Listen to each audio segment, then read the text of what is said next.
আর উঠবে গড়ে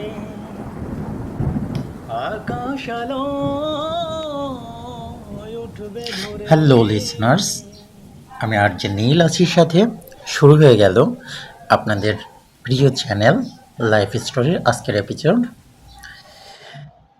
আজও আমরা বাস্তব জীবনের কিছু কাহিনী নিয়ে হাজির হয়েছি আপনাদের কাছে। বিকেলের সূর্য নামে একটি বাস্তব জীবনের বিদায় কাহিনী নিয়ে আজকের এপিসোডটি সাজানো হয়েছে। চেষ্টা করছি যেভাবে লেখা হয়েছে সেভাবে আপনাদের কাছে উপস্থাপন করার। রিমন একটা সাধারণ ছেলে, চট্টগ্রামের এক ছোট কলেজে পড়াশোনা করে। ছোটবেলা থেকেই বাবা মা মারা গেছেন, বড় হয়েছেন মামার বাড়িতে। সবসময় চুপচাপ, নিজের জগতে থাকা এক নিরিবিলি মানুষ। একদিন কলেজে ভর্তি হলো নতুন ছাত্রী নীলা। হাসি খুশি, প্রাণবন্ত আর এক রাস উচ্ছ্বাস নিয়ে সবার প্রিয় হয়ে উঠল অল্প সময়েই। নীলা প্রথম দিনেই রিমনের দিকে তাকিয়ে বলেছিল, তুমি এত চুপচাপ কেন? সবাই মিলে কথা বললে ভালো লাগে। রিমন হেসে বলেছিল, আমি কথা কম বলি কারণ মনটা খুব ভরা। সেদিন থেকেই শুরু হলো এক নীরব বন্ধুত্ব। একটা বন্ধুত্ব যা পরে রূপ নেয় এক অদ্ভুত গভীর ভালোবাসায়। দুজনের সম্পর্ক দিন দিন গভীর হয়। রিমন সকালে নীলার জন্য কলেজ গেটে অপেক্ষা করত। বৃষ্টি হলে ছাতা ধরত, রোদ হলে ছায়া দিত। নীলা বলতো, তুমি না এমন করে যত্ন নিলে মানুষ তোমাকে ছাড়া বাঁচতে পারবে না। রিমন হেসে বলতো, আমি তেমন মানুষই হতে চাই। তাদের ভালোবাসা ছিল নিঃস্বার্থ, স্বপ্নে ভরা, কিন্তু একেবারে বাস্তব। তারা পরিকল্পনা করেছিল, পড়াশোনা শেষ হলে আমরা একসাথে জীবন শুরু করব। কিন্তু জীবন তো সবসময় পরিকল্পনা মেপে চলে না। নীলা হঠাৎ অসুস্থ হয়ে পড়ল। প্রথমে সবাই ভেবেছিল সাধারণ জ্বর, কিন্তু কয়েকদিন পর রিপোর্ট এলো নীলার রক্তে ক্যান্সার ধরা পড়েছে। রিমন খবর শুনে স্তব্ধ, চোখে জল, মুখে একটিও কথা নেই।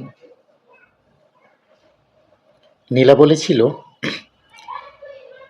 রিমন ভয় পেও না, আমি ঠিক হয়ে যাব। রিমন বলেছিল, তুমি ঠিক না হলেও আমি তোমাকে ছেড়ে যাব না।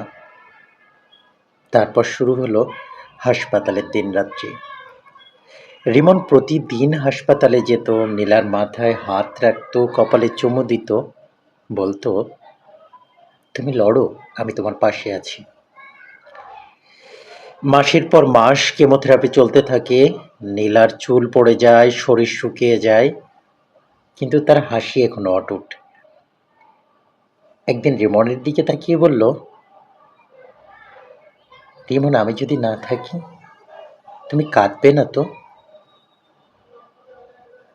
রিমন জোরে বলল, তুমি যদি না থাকো তাহলে আমি বাঁচবো কেন? নীলা মৃদু হাসল, বলল, তুমি বাঁচবে আমার জন্য। তোমার জীবনটা হবে আমার বেঁচে থাকার গল্প। সেদিনের পর থেকে রিমন প্রতিদিন তার ডায়েরিতে লিখত, আজ নীলাকে একটু বেশি ভালোবাসলাম। এক বিকেলে সূর্য ডুবে যাচ্ছিল। নীলার শরীর তখন খুব দুর্বল। হাসপাতালের জানালা দিয়ে সূর্যের আলো এসে পড়েছে মুখে। নীলা বলল, রিমন, জানো, এই সূর্যটা আমার খুব প্রিয়। আমি মনে করি কেউ যদি আমাকে ভালোবাসে, সে এই সূর্যটাকেও মনে রাখবে। রিমন কাঁদতে কাঁদতে বলল, তুমি যাবে না নীলা, তুমি আমার জীবন। নীলা তার কাঁধে মাথা রেখে ফিসফিস করে বলল, তুমি কেঁদো না রিমন, আমি তোমার হৃদয়ে থাকবো। কয়েক মিনিট পর নীলার চোখ বন্ধ হয়ে গেল। রিমনের বুকের ভেতর মাথা রেখে নিঃশব্দে চলে গেল সে, যেন সূর্যটা ডুবে গেল চিরতরে।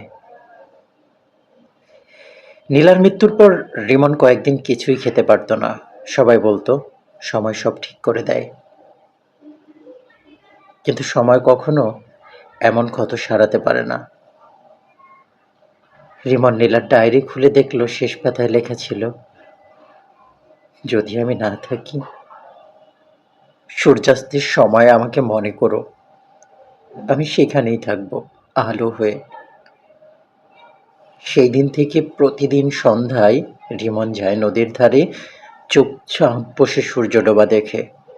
লোকে বলে সে নাকি সূর্যাস্তের সময় হাসে আর কাঁদে একসাথে।